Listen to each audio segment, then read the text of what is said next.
എവിടെ കുത്തും? അവൾക്കിത്തിരി over confidence ഉള്ള ഏരിയ തന്നെ കുത്താം.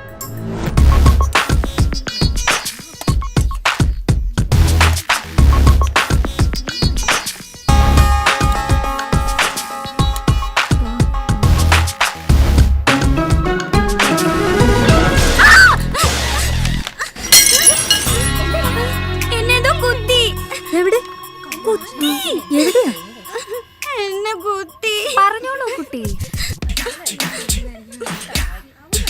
എവിടെയാണെന്ന് പറയൂ. ജീലു എബ്രഹാം മേറ്റൻ അന്വേഷിക്കുന്നു. ഡൈനിങ് ടേബിളിൽ നിന്ന് ഇമാൻസിനെ വിളിച്ചു വരുത്തി കാശ് ചോദിക്കാന്നൊക്കെ പറഞ്ഞാ അതൊരു വകയാണെന്ന് അറിയാഞ്ഞിട്ടല്ല കുട്ടി. മുകളിൽ നിന്ന് ചോദ്യം വരുമ്പോ ഐ ഹാവ് ടു ആൻസർ.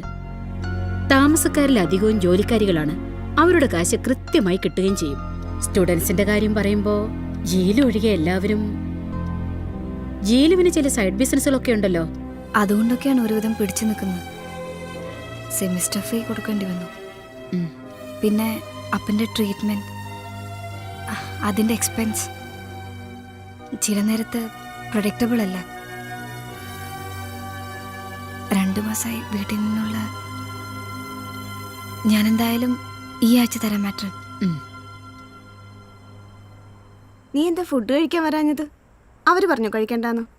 ഛേ, അവര് പാവം. നീ സെന്റിമെന്റ്സ് അടിച്ച് വയലിൻ വായിക്കൊന്നും വേണ്ട. ഉള്ള വിശപ്പ് പോയി, അതുകൊണ്ട് കഴിച്ചില്ല. ആഹാരം ഒരു ലക്ഷറിയാണ് ചില നേരം ചില മനുഷ്യർക്ക്.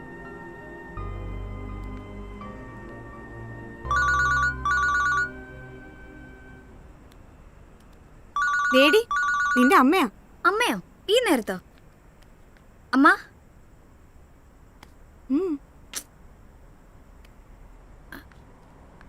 അമേരിക്കയോ? അതെങ്ങനെ?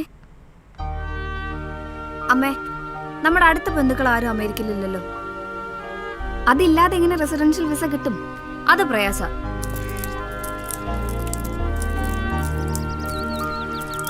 ഇല്ലാത്ത വണ്ടിക്കൂലിയും കളഞ്ഞ് ക്ലാസ്സും കട്ട് ചെയ്ത് വന്നതേ കുക്കറി ഷോ കാണാനല്ല. എന്റെ ആ പഴയ ഫ്രണ്ടിനെ നീ ഓർക്കുന്നില്ലേ? ന്യൂയോർക്കിലുള്ള ബേബി ആന്റി. ആന്റി സ്ട്രോക്ക് വന്ന് കിടപ്പിലല്ലേ? അതെ, ബേബിയുടെ മൂത്ത മോളെ നീ അറിയും. അമ്മു, അവളെ കെട്ടിച്ചതോ അമേരിക്കയില്. അമ്മ കാര്യം പറയേ. ആരാ അമ്മയ്ക്ക് വിസ ഒപ്പിച്ചു തരുന്നത്? അമ്മു. എന്തിന്? സ്ട്രോക്ക് വന്ന് കിടപ്പിലാണെങ്കിലും ബേബിക്ക് നല്ല ബോധമൊക്കെ ഉണ്ട്. എപ്പോഴും എന്നെ കാണണമെന്ന് പറയും.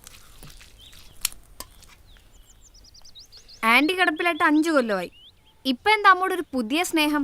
പുതിയ സ്നേഹമൊന്നും അല്ലല്ലോ. ബേബി അമ്മുവൊക്കെ അന്ന് നമ്മുടെ വീട്ടിൽ വരാറുണ്ടായിരുന്നതല്ലേ. അന്ന് നമ്മൾ എറണാകുളത്തായിരുന്നല്ലോ, നെടുമ്പാശ്ശേരി എയർപോർട്ടിനടുത്ത്. നല്ല വീട്, കാറ്, സമ്പത്ത്. ഒരുപാട് ബന്ധുമിത്രാദികളൊക്കെ അക്കാലത്ത് വന്നിരുന്നു.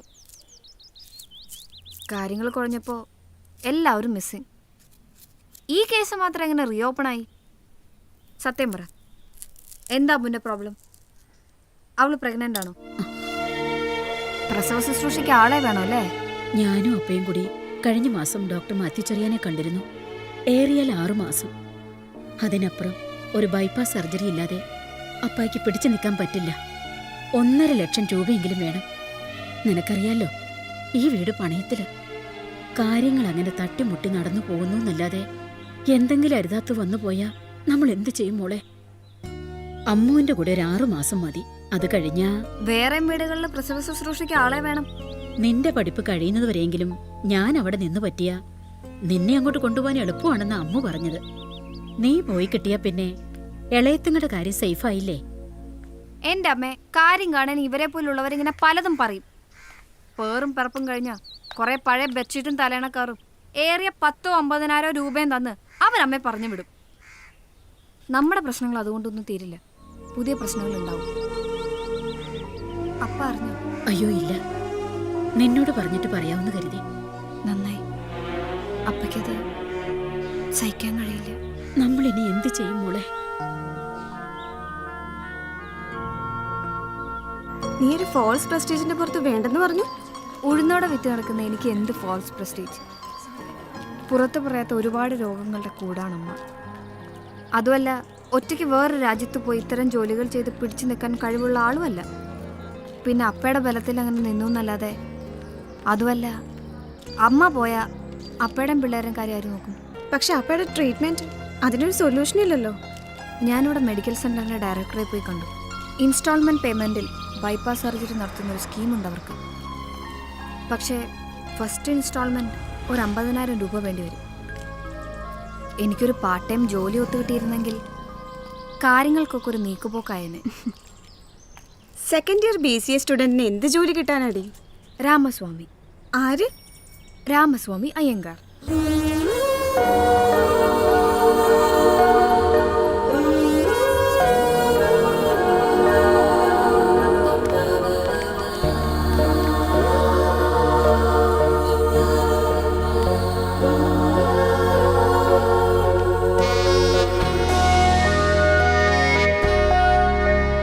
Sir sir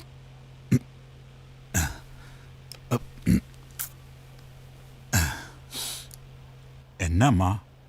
Ramaswamy Iyengar. நான் தான்.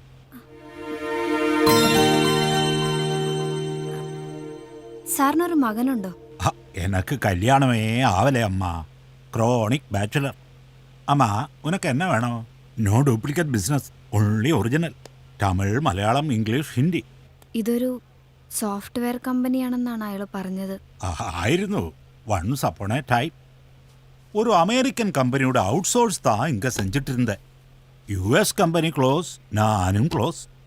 ജീവിക്കാൻ വേണ്ടി വീഡിയോ ലൈബ്രറി തുടങ്ങിയാച്ച്. ഇതും രക്ഷയില്ലേ. Multiplex, YouTube, download. യൂത്ത് കെട്ടുപോച്ചമ്മാ. അതിരിക്കട്ടും, ഇത് സ്റ്റിൽ ഒരു സോഫ്റ്റ്വെയർ കമ്പനി എന്ന് യാർ സൊന്നേ? ഒരു തിരുട്ടുമൂഞ്ചി.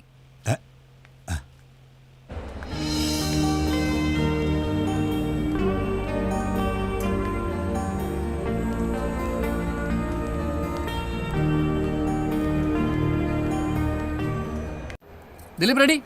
Ready sir. Okay madam. Okay ready, take start camera rolling sir. Action. എല്ലാവരും തിരക്കിലാണ്. വീട്ടുജോലികൾക്ക് സമയമില്ല. സമയം മീൻസ് മണി. സമയം ലാഭിക്കാൻ ഒരു കൈത്തൊഴി. Paulson pressure cookers. Cut cut. Madam ഒരു അല്പം ഫ്രെയിം ഔട്ടായി പോയി. Oh sorry. It's okay. Retake. അതാരാ നടി? അതാണ് ഷീല പോൾ, വലിയ മുതലാളിയെ. അവരുടെയാണ് പ്രഷർ കുക്കർ. കേട്ടിട്ടില്ലേ പോൾസൺ ഇൻഡസ്ട്രീസ്? ഓ, പോളാംബ്രോസിന്റെ ഭാര്യ. മാഡം റെഡിയല്ലേ? റെഡി. അപ്പൊ ഇതാണ് ഷീല പോൾ. താഴേക്ക് വെള്ളമാരെന്ന് വെച്ചാൽ താഴേക്ക് വയ്ക്കോളൂ. ഷോർട്ടിനിടയിൽ ശല്യപ്പെടുത്തരുത്.